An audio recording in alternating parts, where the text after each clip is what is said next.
So hello and welcome to this week's angling vlog. This week you join me back out in search of chub.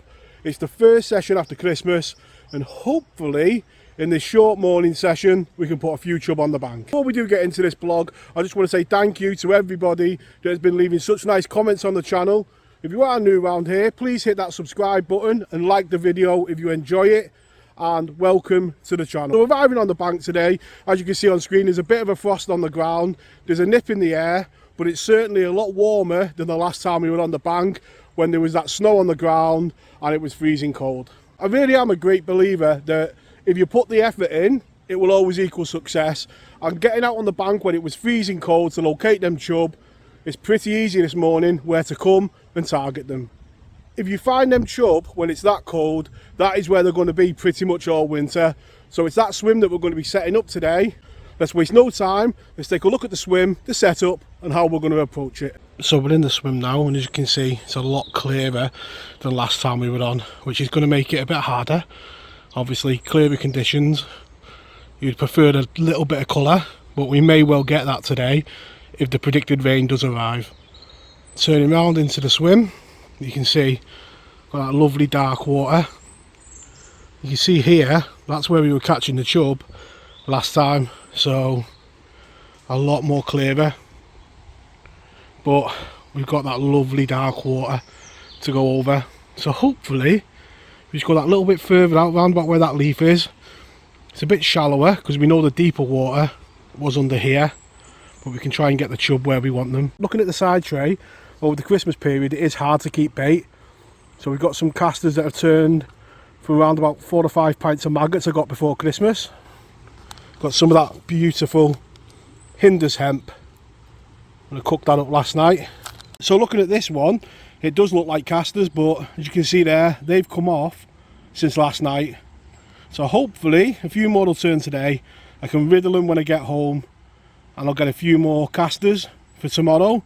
The same in work on Thursday, but I'm going to be out tomorrow and Friday and hopefully we'll get some fresh casters to fish with. The setup that I'm using is my 13-foot Cordum glide and I'm teaming that up with a Cordum switch reel.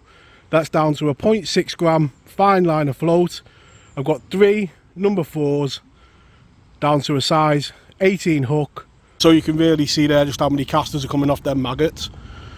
Still not made the first cast. I'm literally just done that intro that you've seen at the start, introducing the peg, and still just drip feeding a few casters in like that. But I think now it's been about 10-15 minutes, it's time to make that first cast.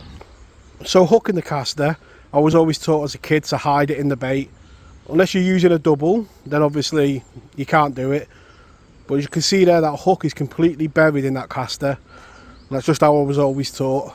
That's why it's such a good bait. And on that first trot down, it's on that single caster, just where that white dot's going down there, the float's buried, just over where we were feeding that hemp. And we're into the first one of the session. I say it can be quite tempting to go straight in, and you probably would catch one quite quick, but a lot of the time it's just about playing the game, and by just waiting that 15 minutes we've gone straight in and hooked one first cast. You can see how clear the water is there, you can see the chub in the clearness. It's the first one of the session. Let's try and get him in and take a look. You can see there that single caster just in the top of his lip. He was on to that trail of casters straight away. Get him unhooked and we'll take a look at him. And that's a lovely start to the session, and chub will always be that species that I will target, you know, when you haven't got much time. Like today you can see already the rain's coming down, so you don't know how long you've got, and over the Christmas period sometimes you've got to be home for midday. So excellent species just to target, and already we've got a bend in the rod, and that's what it's all about. Let's get it straight back. So I'm just going to keep feeding a few casters into the swim. Now regulars to the channel will know that I would normally not cast straight away, but although the river is clear, it has had a bit of water in the last couple of days, so this is most definitely a window of opportunity that we're fishing, and it can rise really quickly. So I'm going to waste no time, I'm going to get straight back in and see if we can get another.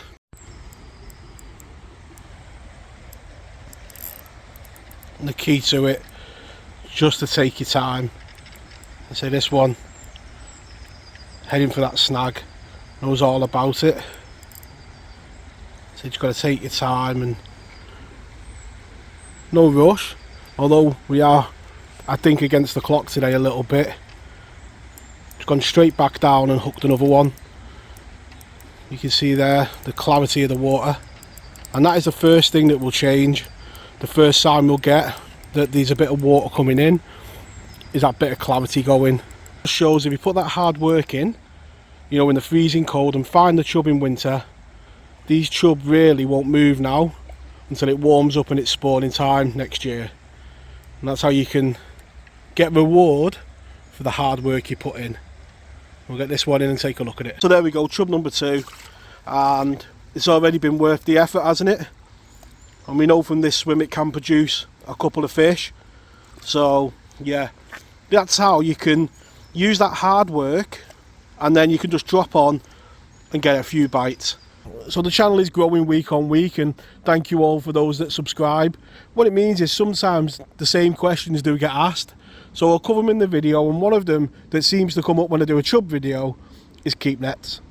So why do I use them? Well, number one, growing up as a kid on the canal, we always used a keep net, and part of the joy of fishing for me is seeing that net at the end. That is just one of the things that I enjoy seeing at the end, whether it's dace or chub. I just like seeing that net at the end of a session, and that does go back to those childhood memories on the canal. And the second reason for using it when chub fishing, my thoughts on it are there's two types of chub angler. There's the angler that likes to go from swim to swim, catch one or two from each one and move on, and that is a lovely way to spend the day, and I do enjoy doing it. And then there's the other type, like myself, most of the time I like the game of chess that comes with a shoal. Now, if you find a shoal of them, I've got a lot more confidence that they're not going to spook if I put them in the keep net. I always use the longest one available. I think that's a 3-metre one. So you can see there's plenty of net in the water there. We just drop them chub in, they'll be fine. But they are the reasons why I do use a keep net. Like I say, childhood memories, and also my opinion on them not spooking on small rivers like this. And there we go, the oily boils of a chub in winter, and then it comes up, you just see those white lips, and he's ready for the net. And there we go, there's that chub in the net, and as you can see on screen now, that tiny caster in the corner of its mouth. And that's what these sessions are all about, just getting out, getting a bend in the rod, windows of opportunity most definitely, like I said earlier on, whether it's getting home for dinner or it's fighting against the water upstream coming in. It's just good to be getting out and getting a couple of bites. So on the channel I always say about taking it easy, drip feeding the swim, you know, giving it a break for a bit, and I've tried all them things in the last hour and nothing's worked, and then all of a sudden the float's buried round about here and hit Mr. Trout, most definitely a big trout, and it was just solid. And he went straight underneath that snag. So, bit of a disaster really. And that's what the channel's about, it's real fishing. You know, there's times where we come on here where you get, you know, plenty of chub like on the last one. And then there's some times where it's a bit more difficult and it doesn't always go to plan.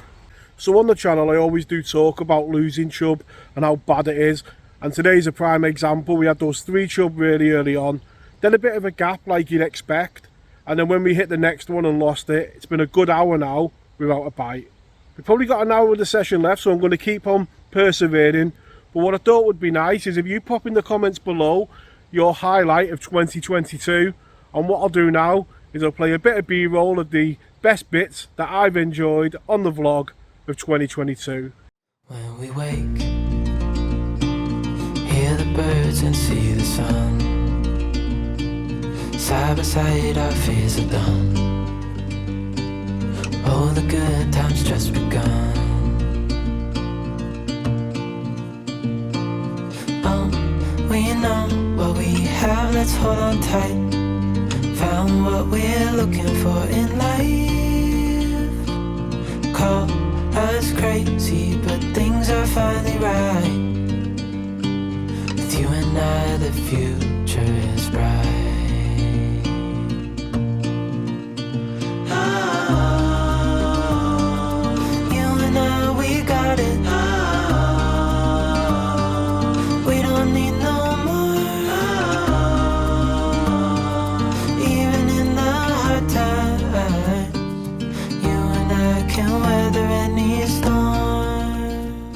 You look back over the year, it's not been too bad, has it? On the channel we go out every week, so you do see the highs and the lows if you're fishing, but there's been plenty of highs most definitely. I'm going to spend the last hour until lunch trying to get one more chub. You always want one more, don't you? But yeah, been great looking back on the adventures that we've had. And again, thank you for you guys who come along week in, week out and enjoy the adventures with me. So let's see if we can just get one more chub. So the session does come to an end there now, and as you can see on screen, we had 3 lovely chub in that short session. That hard work that we put in the cold to locate the shoals really did pay off. We dropped on that swim and in only a short amount of time got a couple of bites, and that is what winter fishing is all about. Sometimes the days are short and so are the sessions, so hopefully that just shows how you can target certain areas of river and just get a bend in the rod. At the beginning of the year, I did try and have a bit more of a specimen mentality with me fishing, and that really has shown in the results with a couple of PBs broken throughout the year. And again, thank you to you guys who come along on the adventures. You see the highs, you see the lows, and hopefully the channel does show some real fishing.